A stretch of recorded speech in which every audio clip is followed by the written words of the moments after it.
बॉलीवुड के मारूफ अदाकार बोमन ईरानी को हाल ही में मुंबई एयरपोर्ट पर परवाज से कबल देखा गया, जहां उनकी पुरसकून और बावकार शख्सियत ने सबकी तवज्जो हासिल कर ली। अपनी जानदार अदाकारी के लिए मशहूर बोमन ईरानी इस मुख्तसर अवामी मौके पर निहायत रिलैक्स दिखाई दिए। उन्होंने सफ़र के लिए सादा मगर नफीस लिबास का इंतखाब किया, जो आरामदेह होने के साथ साथ उनके मुनफरिद अंदाज की अक्कासी भी कर रहा था। एयरपोर्ट पर मौजूद पापराजी को उन्होंने खुश अखलाक़ी से मुख्तसर सलाम किया और मुस्कुराते हुए आगे बढ़ गए।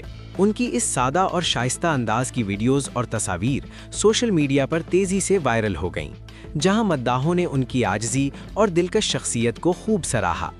बोमन ईरानी की अवामी नुमाइशें हमेशा मद्दाहों की तवज्जो हासिल करती हैं, ख़ास तौर पर उनके तवील और कामयाब फिल्मी करियर की वजह से। अगरचे वो अपनी ज़ाती ज़िंदगी को ज़्यादा नुमाया नहीं करते, लेकिन उनकी कभी कभार झलक मद्दाहों के लिए खासी दिलचस्पी का बायस बनती है। उनके सफ़र की मंजिल के बारे में तफसीलात सामने नहीं आईं, ताहम इस मुख्तसर हाज़िरी ने एक बार फिर उनकी मकबूलियत और मद्दाहों से मजबूत ताल्लुक़ को ज़ाहिर किया।